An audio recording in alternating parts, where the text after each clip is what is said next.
And now to introduce the next panel, which focuses on accelerating the Philippine Industrial Revolution by honing the potential of high-growth industries like manufacturing, logistics, and mining. May we call on the President of the European Chamber of Commerce of the Philippines, Mr. Gunter Toss.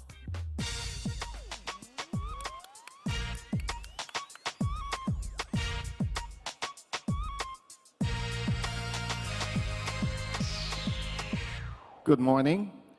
Thank you very much. It was a very interesting first panel discussion, and I'm sure there's much more to come. It gives me great pleasure to greet all of the delegates at our Arangkada Philippines Forum on implementing the 10-point agenda and, of course, to introduce our second panel. Panel 2 will discuss manufacturing, logistics, and mining. These sectors involve most of the key challenges to achieve industrial revolution in the Philippines. Has always been a very hot subject on manufacturing as well as on mining. While manufacturing in the country has been growing at a strong rate of 8 to 9% per annum, most production is for the domestic market to meet demands of a consumption-driven economy. And why is the Philippines not a top export economy in Asia? If you look at it, for instance, Vietnam exports over $200 billion a year. That's 5 times the Philippines. And if you look back in history, the Philippines has been at this much, much longer than Vietnam. And Dan will agree with me on that. So why are we not moving forward at a rate that we could and we should? And I think the panel is a good panel to raise those points and discuss them. We're also pleased that joining us today, what are some of the challenges and solutions to having efficient logistics at competitive cost in the Philippines? And as Michael Royber mentioned earlier, logistics is very expensive in the Philippines and to a certain extent very inefficient. So why can't we address those issues? For all these years we have been exporting and yet we have not really addressed that part. Another question is, why is this country, which is so rich with abundant minerals, unable to realize its mining potential? Again, it's a question that has been there for many, many years, and nobody seems to really attend to it. Well, our panel is here to answer some of those questions, and we sure hope you have lots of them. In this matter, we are pleased that joining us today to speak is one of the busiest men in Manila. It's Joey Concepcion. Joey wears several important hats. He's the president and CEO of one of the country's leading business groups, namely RFM Corporation. He's also the presidential advisor for entrepreneurship and chairman of the ASEAN Business Advisory Council. In the year, the Philippines is hosting ASEAN's 50th anniversary. Joey has been probably in the news lately more than the president himself, so I'm sure you're all familiar with his face. And hardly the least of his accomplishment in his passion supporting and mentoring SMEs as the founder and the Philippine Center of Entrepreneurship, Go Negocio. Go Negocio has been around for a long, long time, and we've had Joey on many of our company internal functions to explain what Go Negocio is and what his dreams and ambitions are there. Well, let me invite Mr. Concepcion to make his remarks, please. He will be followed by a panel discussion. We have, of course, Tony Abad here as our moderator for this session. And we have a number of experts on manufacturing, logistics, and mining. So thank you very much and enjoy the panel discussion number 2, and I'm sure you're going to enjoy that. Joey?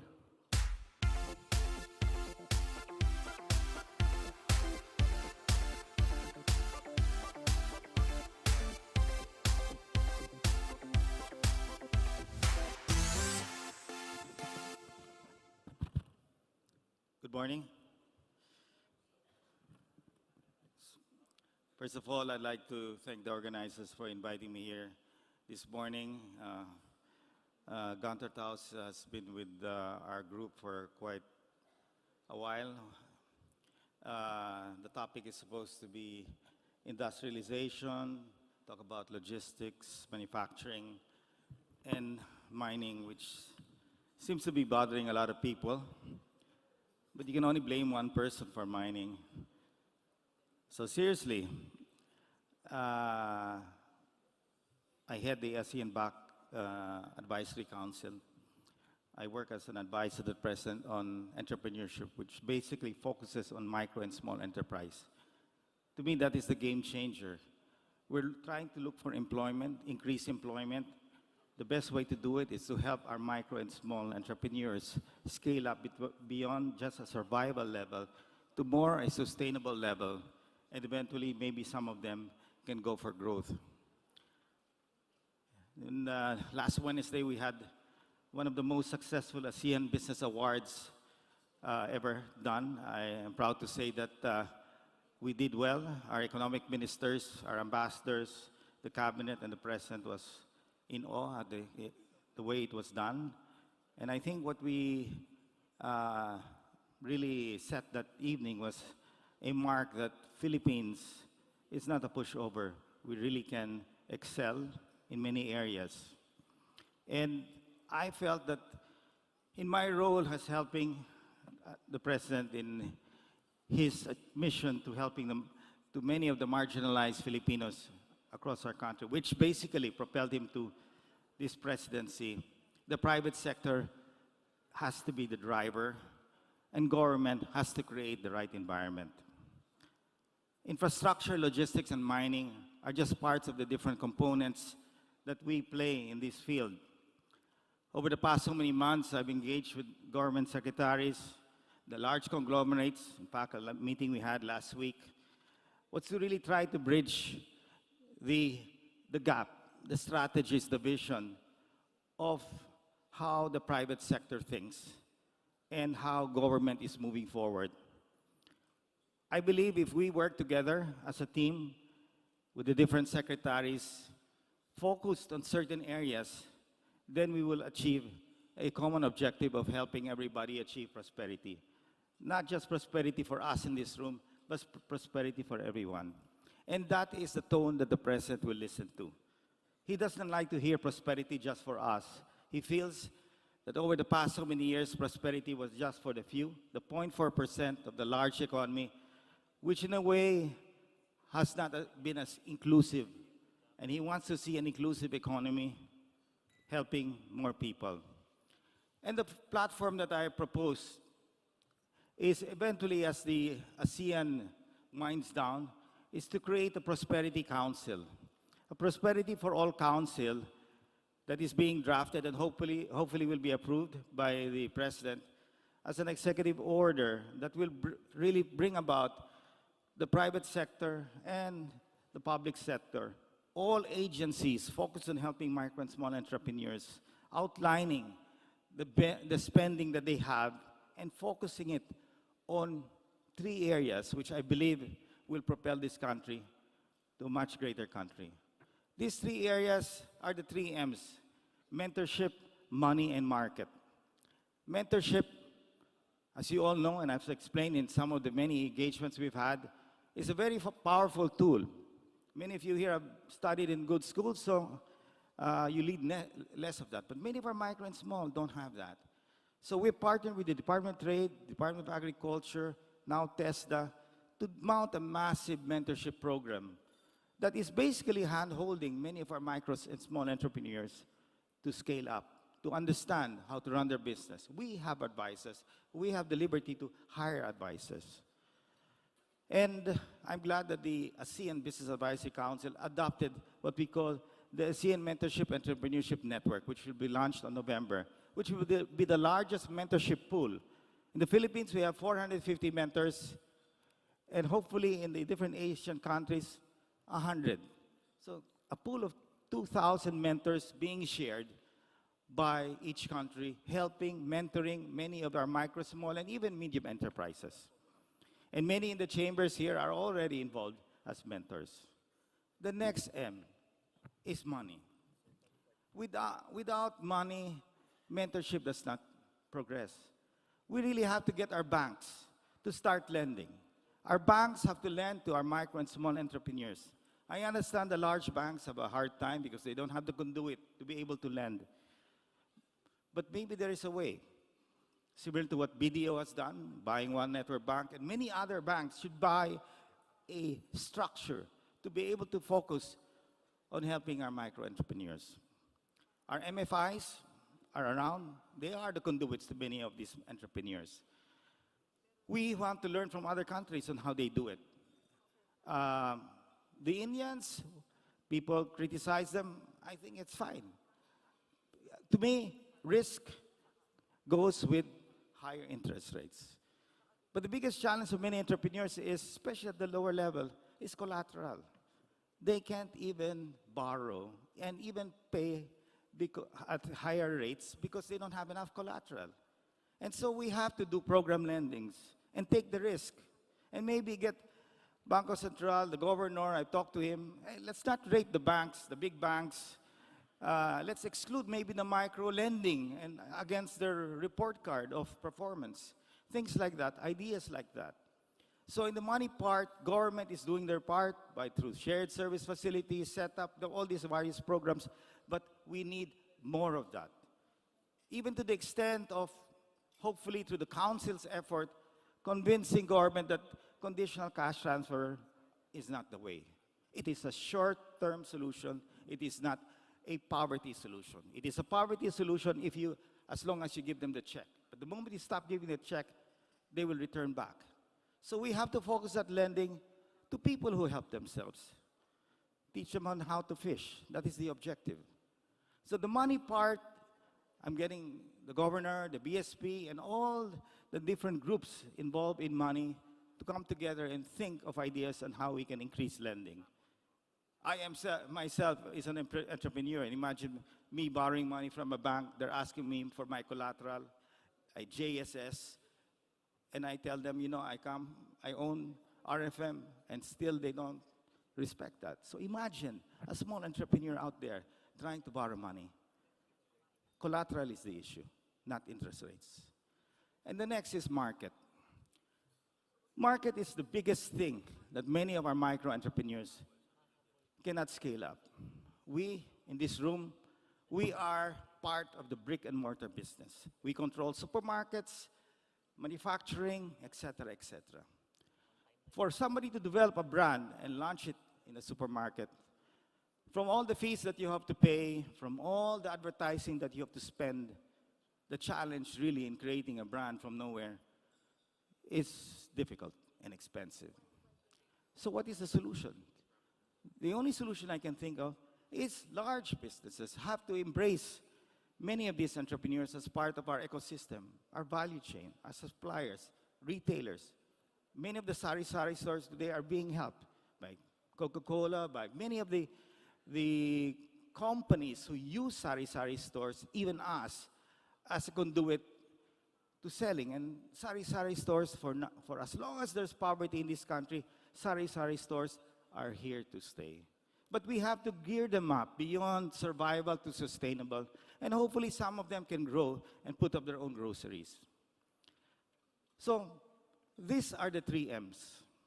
So the platform today, 99% of our entire ecosystem is still brick and mortar. But to me, the biggest changer for many of our micro and small enterprises is e-commerce. Why? What happened with Uber? When Uber started and Grab started in the Philippines, we created so many new entrepreneurs. In fact, I had dinner with the Hyundai owners, and they were telling me one of their brands are doing so well. And apparently, it's doing well because many of the drivers prefer that model because it saves on gas and it's cheaper. So overnight, Uber and Grab has created a marketplace for entrepreneurs. Lazada, Amazon, and all of this are creating marketplaces. Our big telecom companies are taking the lead in a payment system, fintech and all of that, we really need, and the future to me is e-commerce. Yes, it will take a long time, maybe, hopefully not extremely long. Because to me, this is the game changer, because an entrepreneur, when he sells in a marketplace like Amazon and Lazada, and I don't know how many of you have changed your shopping habits. I basically have a shopper now in Amazon. I hardly go, to the different malls. I mean, when in the States, you use Amazon. Here, my kids use Lazada. So things are changing. And why? When you press for an item and it comes out the lowest price and the highest rating, you tend to buy that. You even ignore the merchant who is selling it to you. So that is a game changer. So it gives the entrepreneur, the burden of advertising his product. He does not need to spend. He doesn't need to spend for listing fees. And of course, logistics is the next challenge. But with all private sector investing in logistics, from Dennis Soy of Chelsea, MVP, and so many others out there, including the Aranettos of LBC, it will move. The payment system hopefully can move faster. And most of all, government. I've always told them, let us not regulate something that we do not understand. E-commerce is something so new and too early to regulate. Let's allow e-commerce to prosper, because in the end, it benefits these small entrepreneurs who will not go to our system. They can go straight to the consumer. And that, to me, is the game changer. Yes, maybe it will take time, because basically, our country is still a brick-and-mortar business. But let us not destroy a potential ecosystem that will benefit these people. And let us enhance it. And that is one of, hopefully, the programs that the Prosperity Council will move forward to. On connectivity, infrastructure development, I talked to the secretaries together with the large conglomerates. We had a very good meeting last week, in fact. Ed Chua and Marife were with me, and interesting enough, our secretaries are open to new ideas. One, entrepreneurs drive and have the motivation. Government is there for 6 years, and you have another change. So the objective is build, build, build is great, but you cannot be just government alone. Private sector has to partner with government. You cannot have a half-baked solution. When you bid out an airport, you cannot just bid out the construction and bid the management separately. There will always be a problem. The best model to me is Cebu. You talk to the new owners of Megawide, Edgar, their vision for Cebu is amazing. They want to beat Manila. They want to make Cebu the hub of the Philippines, the real airport, and not our airport here. Great vision. Whether it will be done, who cares? But if that's the motivation of that entrepreneur, that you can never find in somebody running a government. Because he's not there, he's not paid well. And maybe the secretaries have the passion because they're up, but not the people below. It is different when you have private sector really driving. We have the vision, we have the passion, and we have our money at stake. And I'm glad that the secretaries are open to the idea of bringing back a modified PPP that will really get 100 entrepreneurs with track record to join government in the Build, Build, Build program. Not a piecemeal basis. Somebody who can see an end-to-end solution, whereby service is really important. Okay, great. Put up at the airport. Who's going to manage it? You can't expect our government employees, because their wages are just too low. Those have to be corrected. And maybe one day we will be a Singapore, a Malaysia, and whereby, these government employees will be paid better. We can hire better people, treat them like the private sector. And yes, that will be the time, but not yet now. And that is my basic message to them, that to hasten the process of infrastructure development is important because it benefits many of our micro and small entrepreneurs out there. These people employ the most number of people. If you increase their growth, they can hire more people. And we give them the chance to move up to middle class, which in the end benefits all of us in this room. And to me, that is real inclusive growth. Every business in this room becomes an inclusive business. That is the way forward towards creating prosperity for everyone. Thank you. Thank you very much, Mr. Concepcion. Kindly stay on stage to join the panel discussion. May we now call on the moderator, the President and CEO of TA Trade Advisory Group, Inc., and Senior Partner of Abad Alcantara and Associates, Attorney Anthony Abad. Representing manufacturing on the policy side, we have Assistant Secretary for Industry Development and Trade Policy Group of the Department of Trade and Industry, the Honorable Dr. Rafaelita Aldaba. Representing logistics, our second panelist is the Chairman of Transportation of the Infrastructure and Logistics Committee of the Philippine Chamber of Commerce and Industry, Dr. Enrico Basilio. Also representing manufacturing is the President of Semiconductor and Electronics Industries in the Philippines, Dr. Danilo Lachica. And our last panelist representing mining is the OIC President of the Chamber of Mines of the Philippines, Attorney Ronald Recidoro. Over to you, Attorney Abad. Thank you. All right. Some house rules. I've been told that our session will be a little shorter than expected. We have 30 minutes for this entire discussion. And it's very interesting because it's going to be about revolution, industrial revolution.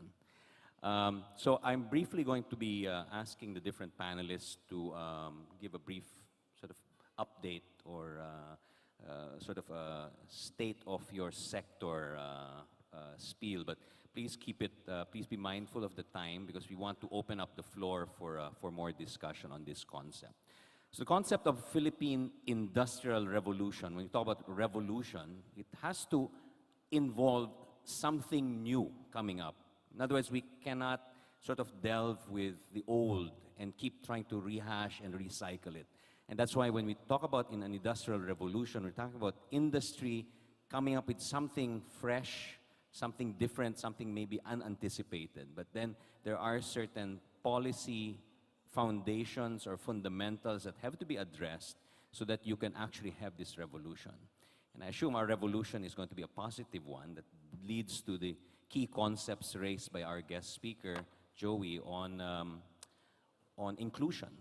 Because at the end of the day, that is what is most important. So we'll start with the prettiest member of our panel, not you, Henry. Fita, we spent a lot of time, long time ago, dealing with the competition policy revolution. We tried to push it with great difficulty and challenge. But along the way, we've learned that it's become part of actually, that it's a key part of an ecosystem that leads to innovation, which is something that you're now trying to push. No? Integration, competition, innovation. And then now you have this concept, co-opetition. I just heard you say it. Can you elaborate on these concepts, how DTI, through your roadmap project and your own, I guess your own work, from PIDS all the way to now, have led to, I think, what we are seeing as the new Philippine Industrial Revolution? First, good morning, everyone. It's a pleasure for me to be here and share with you the programs, policies, and strategies that the DTI has been implementing. And before I go direct to your question, I would just want to well, I'm sure everyone knows about it, the very good performance of the Philippine economy. Over the last 6-7 years, we've been posting really a remarkable growth, and this has continued even by looking at the first half statistics. Our growth rate was 6.4%. This is second to China's 6.9% and way above Vietnam, Indonesia, and Malaysia. And given this high-level growth, of course, we want to ensure that this is going to be sustainable and inclusive. But at the same time, we're also seeing these disruptive technologies. We are now entering the fourth industrial revolution. We're seeing artificial intelligence, automation, robotics, big data, and so on, additive manufacturing, 3D printing. So it's really very important for us to take into account what would this mean, what would be the implications to our industries. And as you know, we've been implementing the Manufacturing Resurgence Program along with the industry roadmaps, 30 plus of them at the DTI and BOI. But all these things have evolved, taking into account these different changes that we've been seeing. And right now, the focus really is how to make our industrial policy more innovation-centered. And at the core, actually, is the relationship that we've mentioned, and this is competition, innovation, and productivity. With more competition, this is going to spur more innovation, leading to high levels of productivity. And with high levels of productivity, that's going to be the source of our growth. And hence, we have partnered with the Department of Science and Technology. We've signed a memorandum of understanding, and we are actually right now formulating the innovation, the inclusive innovation roadmap, identifying, trying to formulate what the strategies would be, the vision, the targets, and the different programs and activities that would help us accomplish this goal. And what we're building is really an innovation ecosystem. By this ecosystem, we are linking together in industry, academe, and government. And with the different industry players within the ecosystem, of course, there's going to be still competition, but in a way that companies, the various industries would be cooperating in order for us to link together the different activities in different industries such that we will have more efficient supply and value chains, and at the same time achieve our goal of promoting a globally competitive and innovative Philippines. Thank you, Fita. Boss Henry, I remember not too long ago, you were already wearing the hat of the head of the Compete project, and we were in a small room, and you explained to me in just a few minutes with your whiteboard the importance of public service and the concept of utilities, if you still want to use that word, and how it builds into this ecosystem that Fita has just described. So I wanted to ask, what are the policy imperatives you have, and then that involvement of public services, transportation, electricity? It's oftentimes raised as an excuse. Well, I like to say it's the reason often raised about the high cost of doing business in the Philippines. I don't want to say the word excuse, but it is a reality that it is part of the high cost structure and if in any industrial revolution, this is a big no-no. So how are we going to leverage all of this into this industrial revolution, Henry? Okay, thank you, Tony. Good morning, ladies and gentlemen. First, my sector. So according to the Transport Intelligence report in 2013, our logistics industry is worth about $2 billion and has the potential to grow to about $4 to $6 billion by 2020, provided that the four things are in place. Number one, right infrastructure. Number two, right policies. Number three, right regulatory framework. And then number four, strong institutions. In the first panel, we already talked about infrastructure development. So I will concentrate on policies. There are four policy issues to my mind that are important for the growth of the logistics industry. The most important of which is the amendment of the Public Service Act, because we are supposed to liberalize investments in this sector up to a possible of 100%. No? And you've already mentioned the important sectors that includes transport, all modes, land, air, sea, rail, and even telecoms. No? And I'm happy to inform the group that as of last week, the House of Representatives already approved House Bill 5828, which is a consolidated version of the 6 bills that were filed. And one of the bills, one of the sponsors of the bills was Congressman Joey Salceda, who will be here later. No? So I think we have to congratulate him. Is he here already? Not yet. There's another so. congressman there. Right.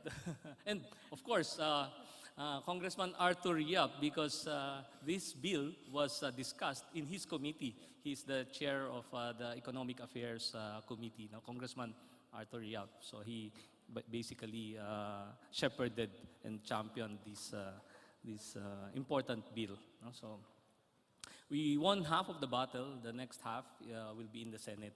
But I'm very hopeful that the Senate will also pass a similar version so that we can consolidate efficiently the 2 bills and have it enacted as a law. So, Public Service Act. So, in the bill, just to give you an idea, there are only 2 sectors that are still considered to be public service, no, in that bill. One is the distribution and transmission of power, and then the distribution of water. Otherwise, all else are no longer considered to be public service or public utilities. Now, the second policy that I'd like to raise is the rescission of Letter of Instruction 1005-A. This LOI gives the Port Authority the right to share from cargo handling revenues, which is definitely a conflict of interest on the part of the authority. If we do this, if we rescind it, we can reduce port cargo handling cost easily by 10% for domestic and 20% for international cargos. And definitely this will be a big help and boost to the logistics sector. And then the third would be the BOT law amendments. No? There are many bills filed, but I'd like to single out the PPP bill, no? Because I think it's a good bill. It provides good provisions that are important for basically encouraging greater private sector participation. But I'm worried with one bill in particular. This is House Bill 5270. This bill talks about, or mandates, when passed, will mandate everyone to actually secure a franchise even before they bid. In the BOT law today, there's a provision of automatic grant of franchise, meaning if you win in a bidding, then you will be automatically granted the franchise. But under this proposed bill, you have to already spend and secure a franchise even before you bid on a public utility project, which are basically airports, ports, and all these transport projects. No? Second is that this bill, when passed into law, will not only apply to prospective bids, but even those that are ongoing. Talk about T-Plex that is about to be completed, talk about MRT 7 that just started. All of those we'll have to go and get a a new franchise. one. Yes. And then the validity of the franchise is 25 years renewable. But I think it should the franchise should be equal to the life of the concession or the project. If it's 20 years, then it has to be 20 years. If it's 30 years, then it has to be 30 years. Because when you say 25 renewable, you only increases the risk and also the transaction cost. And then finally, it also talks about the best offer to the government. But I think the administration, especially Secretary Carlos Dominguez of Finance, already announced that it's no longer the policy of this administration, especially, to have premiums especially on infrastructure projects. But this bill, again, talks about best offer to the government, not best offer that will improve public welfare.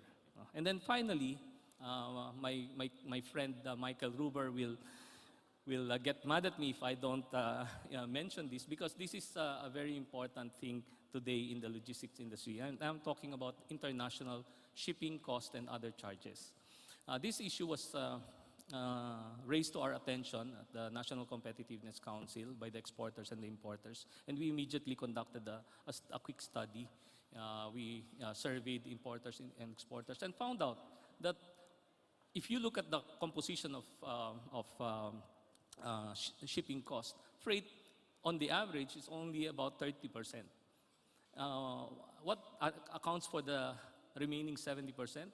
Other charges. These are destination and origin charges. So if you are operating in a freight prepaid environment, there's no contractual relationship between a Filipino importer and the international shipping line, because it's already prepaid by the exporter, right? But when the cargo arrives at our port, it will not be released until we pay the destination charges. And just to give you an idea, this is about, on the low side, $1,000 per container to about $2,000 per container, which is really higher than the freight itself. So we met already with Secretary Mon Lopez of the Department of Trade and Industry and the Department of Transportation, Secretary Tugade, and a draft department order has already been crafted for their issuance. So that's the update that I can. Will that cure that problem? Hopefully, Okay. yes, hopefully. It seems substantial. Yes, it is. I mean, talk about $1,000, and we are already handling about more than 4 million containers. No? These are import-export containers. Okay, well, hopefully there'll be time to have some follow-on questions. The devil is in the details, no, Henry? Let's turn to you, Dan. Semiconductors and electronics actually represents, and correct me if I'm wrong, you're still at 51% of our exports, no?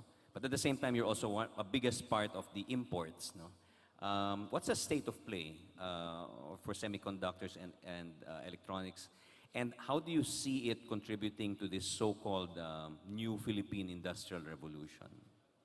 As far as the electronics industry today, year to date as of July, we accounted for about $18 billion of merchandise exports, which is about 50.1%. In terms of numbers, it's still bigger than BPO and OFW remittances. However, there are still opportunities for improvement. In fact, while we leverage on the existing products, mostly in semiconductors, which is about 70% of that number, 30% is broken down into what we call electronics manufacturing services, or the box builds, which would be anywhere from automotive electronics, avionics, even solar, consumer products, etc. Now, while we leverage on that, there are opportunities for improvement. ASEC FITA mentioned technology, which is, by the way, important, as Secretary Ernie was mentioning earlier. That factor productivity, the third leg of that is technology. And the good news is there's a lot of new technology that's out there, whether you talk about IoT or big data analytics, augmented intelligence. So these are opportunities for us in the electronics industry to be both suppliers and users. Now, the thing about it is that when we're also launching what we call, again, under the auspices of DTI, a Paths to the Future. Acronym stands for Product and Technology Holistic Strategy. And it'll essentially define where the Philippine electronics industry would go in the next 5 years. That lead time that we've identified recognizes the fact there's a lot of things that we need to strengthen, whether that's the infrastructure, the internet speed, the supply of human capital, and I could go on and on, but those are the reasons why we kind of looked at a 5-year window. And I think the business model also has to change. On one hand, we rely, you mentioned about imports. Last year, we accounted for about $22 billion of very substantial. Now, how do we go about changing that? Well, we can't go away from importing wafers because we don't have wafer fabs here because of the power cost and quality. However, there are other materials that we can hopefully localize. Imagine if we can just localize 10% of that. That's a cool $2 billion, right? And I think an integral part of that would be developing the SMEs. And I'm with the PA Joey. In fact, we have a localization activity that's going on. We have road shows. We've started in up north in Manila, and we're going to go to. We've gone to Cebu and hopefully to Davao to promote the technologies that hopefully will help minimize the drain on dollars and localize those supply. And we have the market. We have the big brothers, so to speak. The big multinationals will be able to coach and grow the SMEs, the technical experts to grow the SMEs. But like PA Joey was saying, how are they going to get the funding? How are they going to scale up? Those are real issues that we're facing today as far as the parts localization. Other concerns would be, for example, we support the initiatives of the government in terms of tax reform, but the imposing VAT, for example, on local suppliers may be an issue because it'll be cheaper for the multinationals to import materials rather than buying locally. Okay, so hopefully that refund system will be in play and be effective. Other concerns would be, for example, the labor component. I know we have a session this afternoon, but we also subscribe to the allowing legitimate service providers to provide contract labor. Just because of the window, the short product window that we have, we need to go with the ebbs and tides of the demands of the market. And the other reality is service providers are not going to have enough capital to buy the $1 million, $500,000 equipment that we have. And so to be successful, we really need to have this partnership with the government. Part of what's going to come out of this product and technology roadmap, for example, is to move up to higher value-added activities. No, we cannot have wafer fabs in the Philippines, but we can certainly grow the IC design industry. I was in Shenzhen yesterday for a company, blue chip company's strategic roadmap talking about cognitive manufacturing and design functions. And what they're also promoting to do is to have, instead of startup companies buying their own equipment, is to provide an avenue where you can share resources, okay? By the way, I was also in Shenzhen to establish a partnership with the Chamber of Commerce. And it's interesting because going back to the subject of SMEs, they have 1,500 companies, and they're mostly SMEs, and they account for about $200 billion of exports in electronics. So it's probably difficult to get to that scale, but the point is there are opportunities to grow the SMEs and get to that level of performance. So anyway, we talked about the tax reform, and we support DOF on that. We talked about labor and the infrastructure. I'm glad to hear that we are aggressively pursuing the infrastructure changes. Last night, coming back, I took the red eye, and we were sitting in Shenzhen airport for about an hour, and we were wondering what was going on, and we were told that, well, the Manila International Airport has not given them the go signal to leave because of the airport traffic. So those are real problems, but I'm optimistic that these can all be resolved with a proper partnership with the government and solid backing from the agencies like DTI and DOST. Thank you, Dan. So I think what we can take away from this is really that your sector could actually form the apex of sort of a new generation of industries working backwards and producing what goes into the semiconductors and the electronic components. Wishful thinking, no? Now, but I guess that's what we all have to work on now. So Ron, I understand you actually grew up literally in mining, no? So you're a mining baby. Yes. And so your whole life, in a sense, has been dedicated to this sector.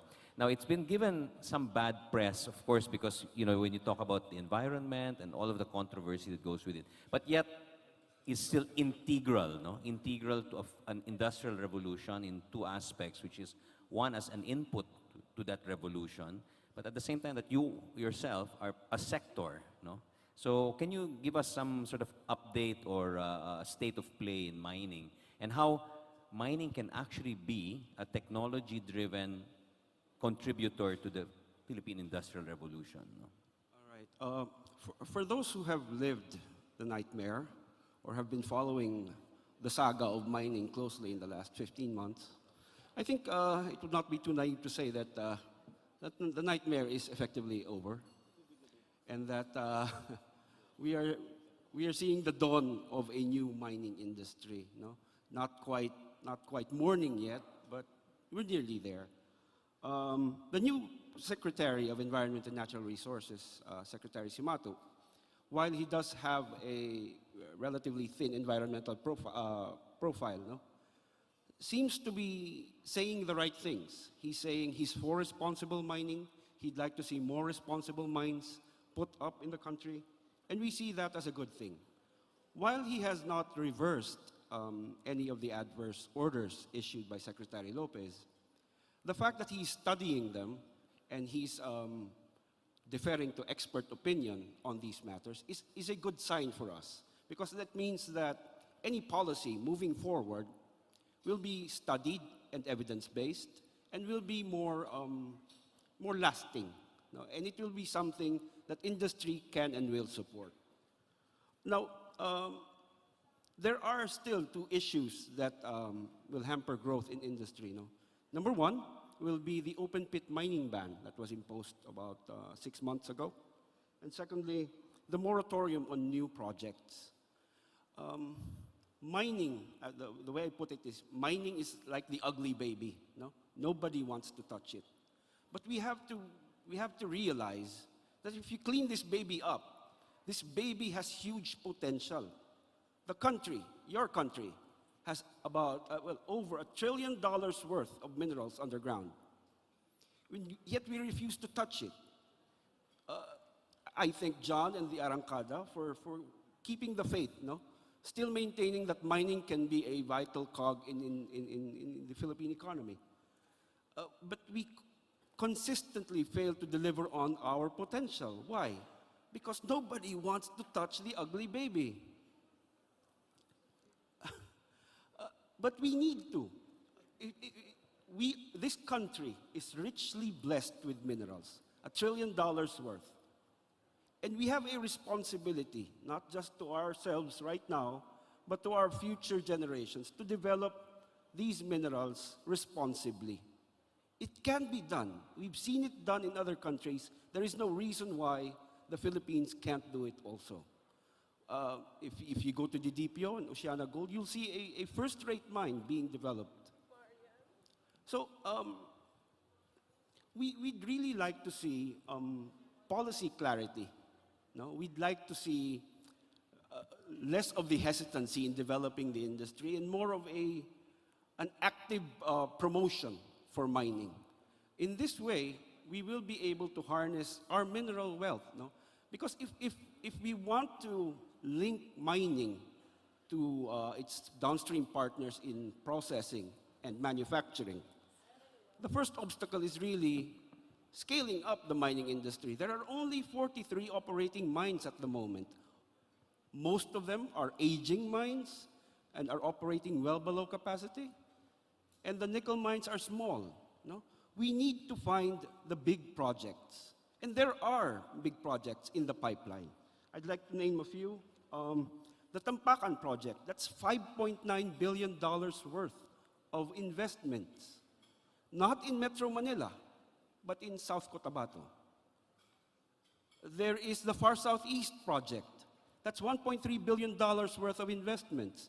Not in Metro Manila, but in Benguet. No? So, we need to harness our mineral wealth.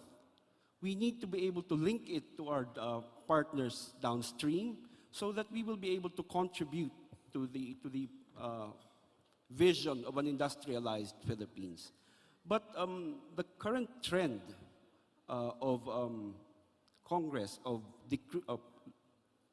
looking into the possibility of banning the export of raw ore may not lead to that vision of linking mining to industrialization, primarily because processing by itself is a business.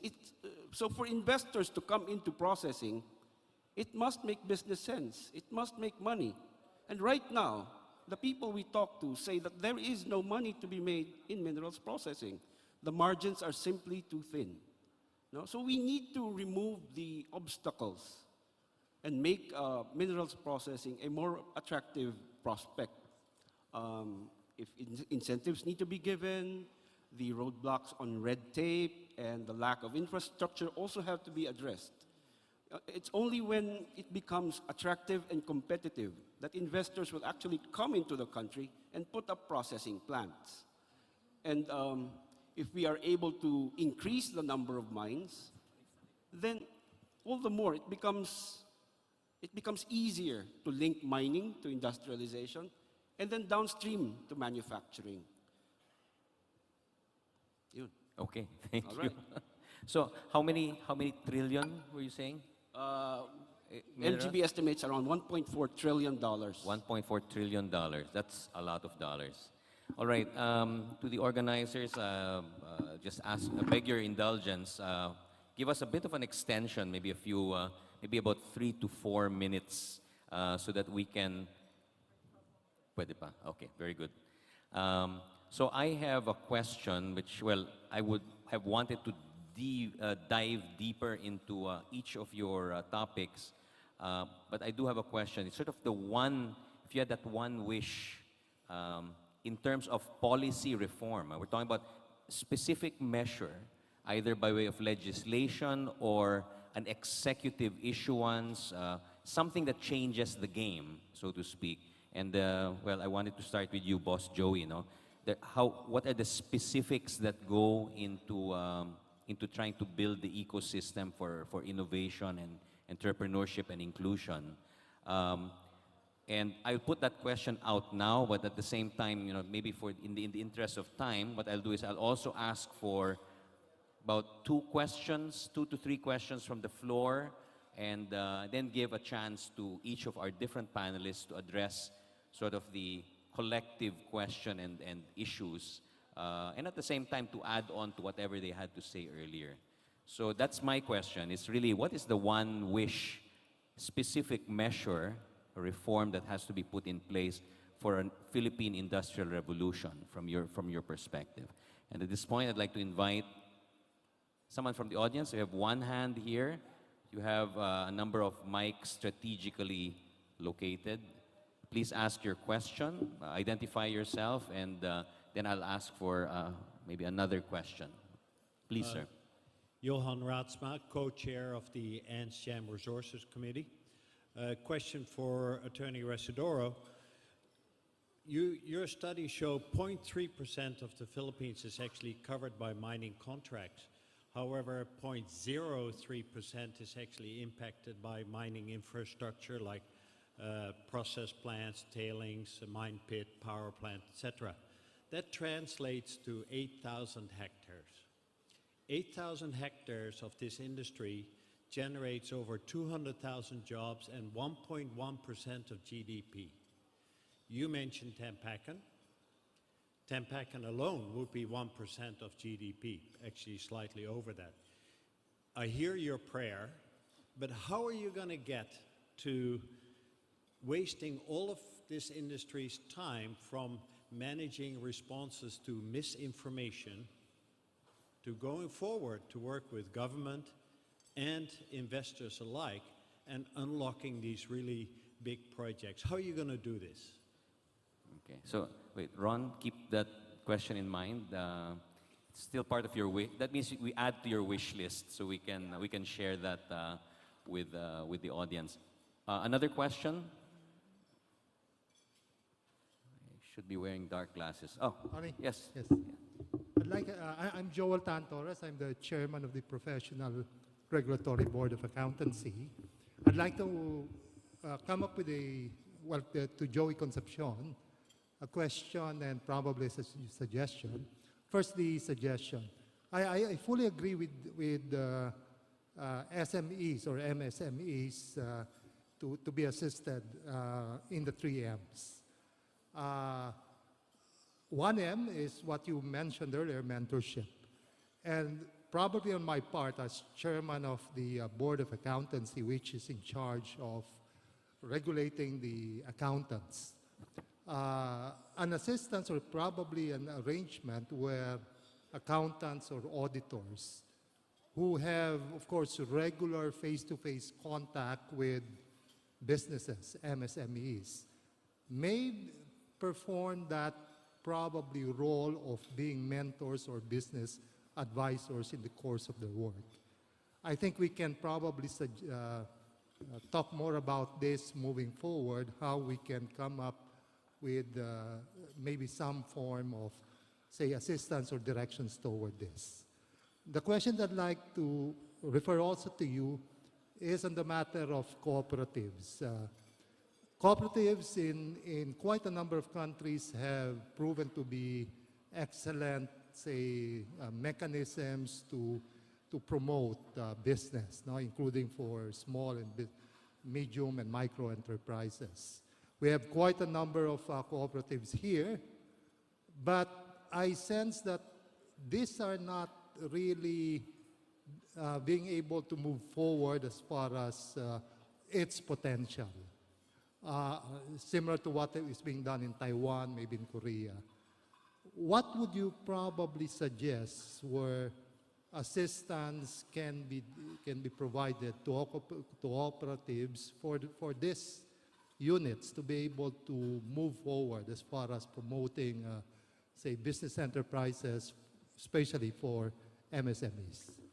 Okay, so Boss Joey, take note of his questions regarding cooperatives and basically your position as PA, how we can leverage that into some form of assistance towards professional development. No? I'll take one last question from the floor, and then I will give the floor to our panelists. Are you guys okay there? Yes, Michael.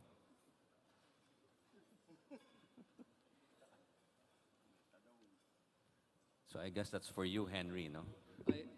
For Henry, of course. Anyway, very easy question. Question is, what next? I just want to add a few informations, very quickly only.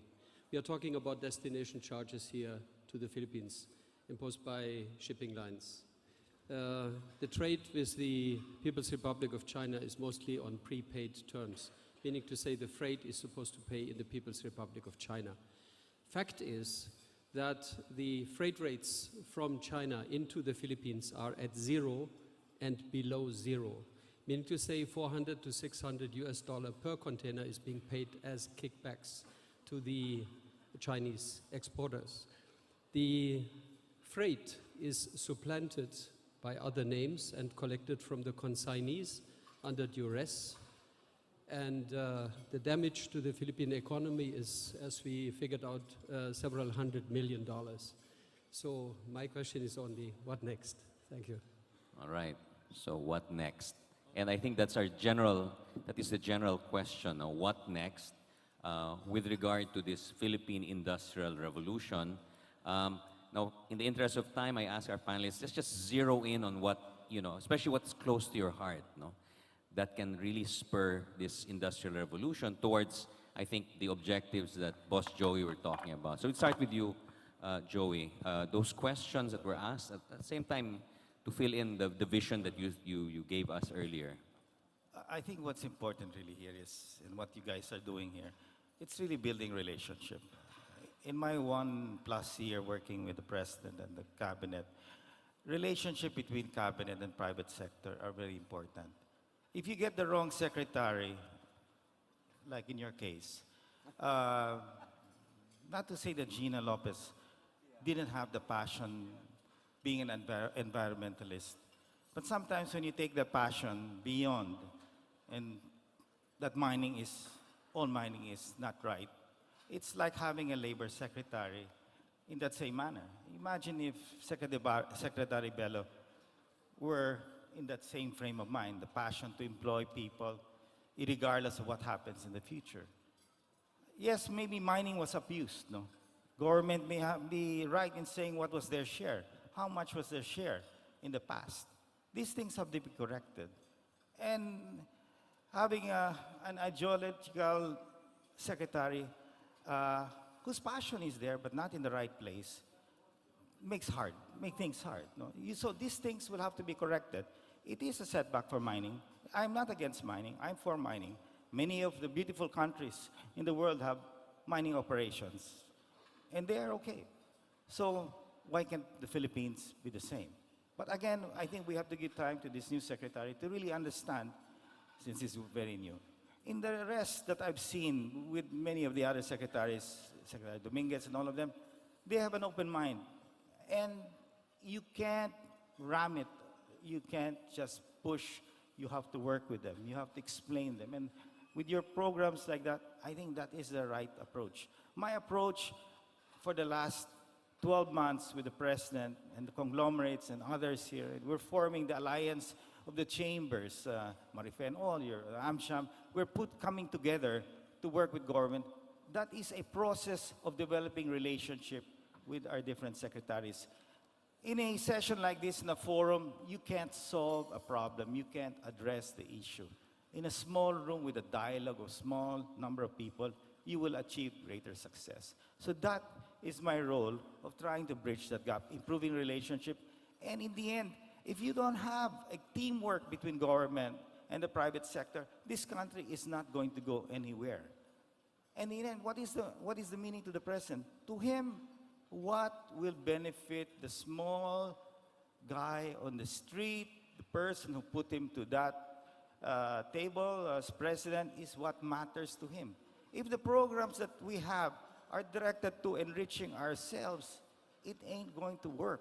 So all the programs that we have in infrastructure, etc., leads towards what is the end goal, creating prosperity for all of these people, whether the working class or the entrepreneurs. That is the model. It can't end up with just us, mining us, period. That is not going to work. You have to go all the way to inclusivity, or the secretaries will not listen. That is my view. Okay, thank you. Keyword, relationships, and I think a shift really from a sort of a zero-sum mentality where we're always thinking it's either myself or them who gets the benefit. But Henry, later I'll get to you about this sort of virtuous circle, how we get out of zero-sum thinking, no? Because the reality is, oftentimes people say that if we give in to that side of the room, our side is going to be deprived. But maybe there's a different way of approaching it, no? But I'll go to Ron first because there, somebody had raised a very specific issue and highlighted also the fact that actually, so the impact in terms of hectareage and how much damage will happen if we go full blast on mining is actually not that significant. And yeah, and if you can address also those questions that were raised. Now, what is your wish for mining?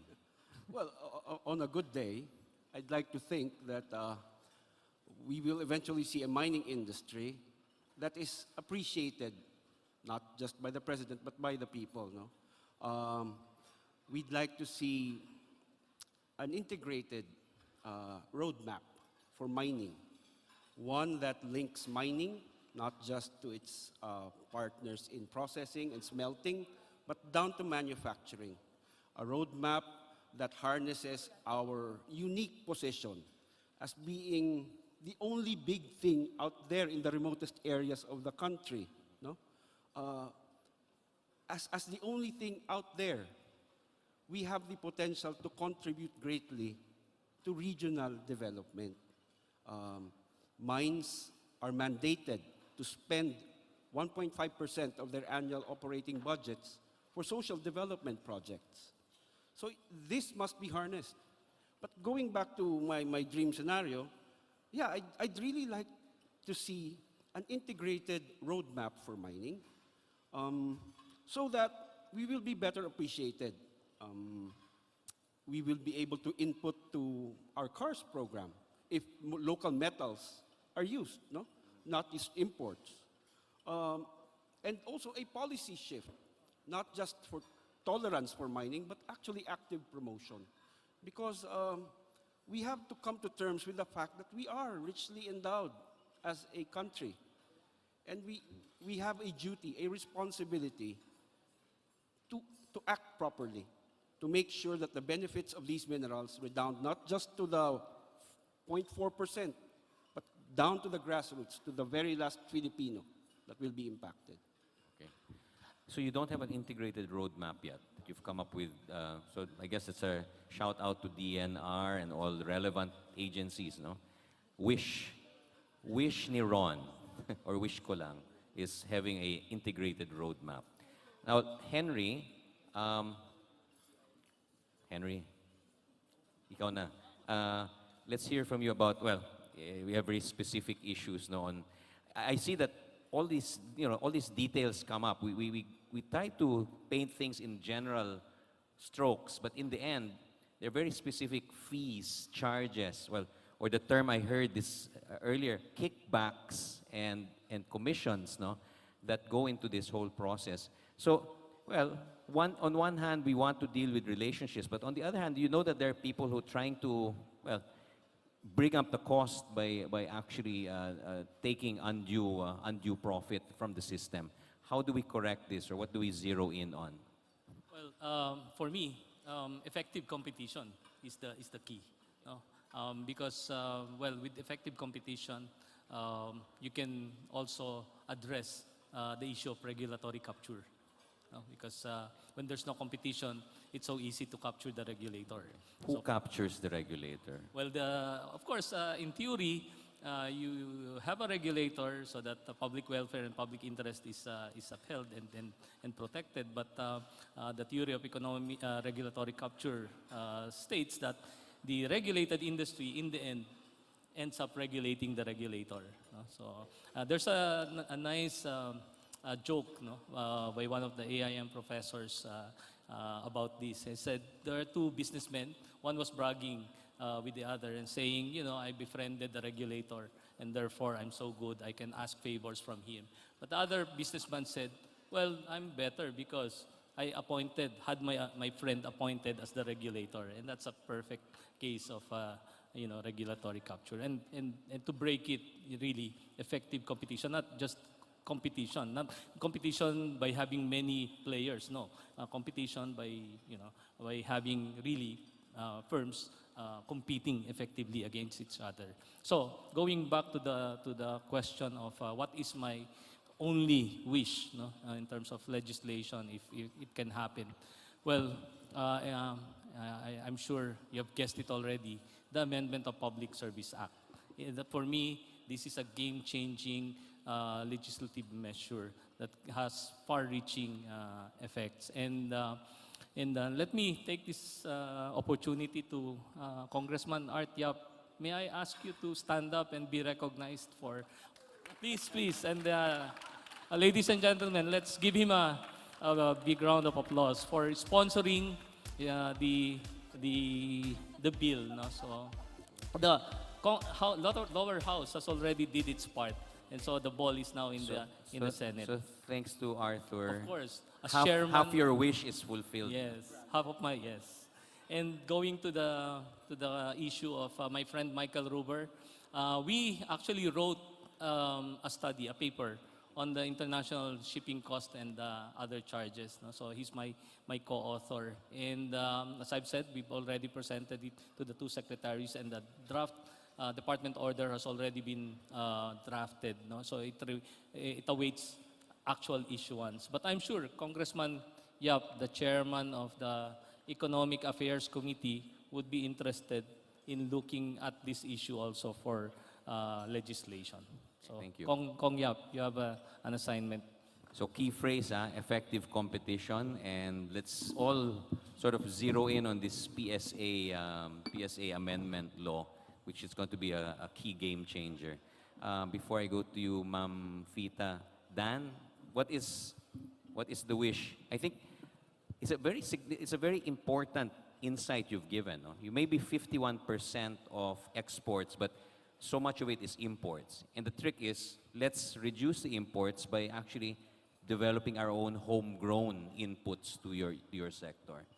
Well, I'd like to cap my talk with from two different sides of the coin: disincentives and incentives. The disincentives would include a big problem for the industry, and that is high power costs. So we'd like to see a roadmap for energy supply security at low cost.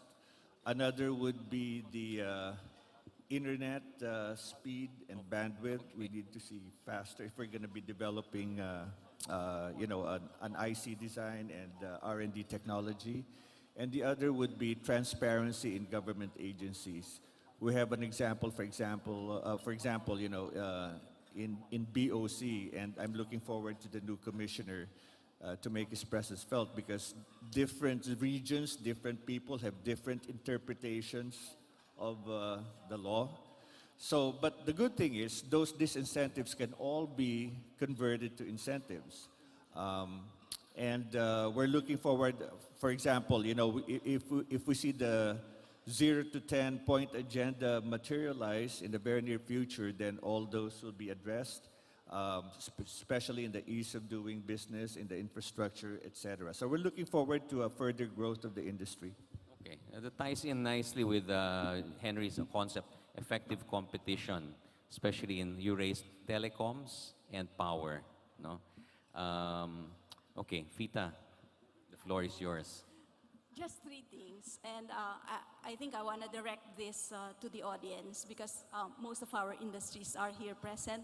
The first one is we all know that our industries, there are so many gaps in our supply and value chains, a lot of missing gaps, and I think one clear example is the mining industry. And so I think we really need to strengthen our supply and value chain, grow and develop our suppliers and intermediate parts and components sector, because right now, while our manufacturing industry has been growing at a remarkable pace, but then again, in terms of the different activities that are being carried out, mostly we are focusing on assembly, processing, testing, and we depend a lot on imports. And I think we have the scale, there are a lot of opportunities for us to move up the global value chain and the domestic value chain by developing these backward linkages, so both forward and backward linkages. Second point is we need to provide a more stable policy environment. And since we are growing and developing new industries, particularly in the light of these disruptive technologies that we've been mentioning, there's got to be more understanding in terms of providing support, fiscal and non-fiscal. And the third point, the need for us to focus on science, technology, engineering, and mathematics courses, because these are really very important in order for us to take advantage of the opportunities arising from these disruptive technologies. And it is only through innovation that the Philippines can really leapfrog to Industry 4.0. Okay, thank you. This is a very quick summary of I think Fita's wish list will actually lead to this industrial revolution. Last say we give to our special guest speaker, Boss Joey. When I meant relationship, let me give an example. A couple of months back, we had this issue on labor contractualization. And, private sector and government really have to have an open dialogue. In the end, a win-win solution is always possible. Even with undersecretary who is left-leaning, he can be convinced. So my suggestion to the mining group here is, don't give up on Gina Lopez. An enemy with you is better than an enemy out there. I think she brings about the passion. And that might be your cross, to be able to get her to see. Because the moment you isolate her, it will be much harder. So for the mining sector to really blossom, I believe that the relationship has to be improved. Between labor and management, the relationship is there. And that has to be maintained. and your sector is different. And I think if you can show to the sectors who are against mining that you are helping the community, real effort. I mean, not just, tiny effort, massive effort, housing, livelihood, and showing, that the government will eventually make money out of it. On the higher value added, the best effort you can do. Right now, honestly speaking, the perception has to change. And a new secretary is there, and he is the instrument that you can do. So that's my suggestion. Thank you. So, thank you, Boss Joey. You've highlighted the importance of relationship, and I think it also dovetails with FITA's concept of co-opetition. No? Cooperation, which means we all work together, we sit on the same table, enemies or frenemies, whatever you call it, Ron, no? And actually thresh out issues in a transparent manner. But also competition, effective competition is important. Costs will not go down unless firms are actually competing with each other. And when a firm avoids competition, it only leads to, I guess, monopoly, cartel, and corruption. And we know that story, the age-old story of the Philippines. If we want to change the Philippines, we're going to address all of this through this sort of virtual cycle. Ladies and gentlemen, it's time we let our distinguished panelists have their lunch. Thank you very much, Joey, Fita, Henry, Ron, and Dan for being with us, taking time with us, and you for all being a good audience. Thank you very much. Thank you very much to our panel. Can we please have a souvenir photo?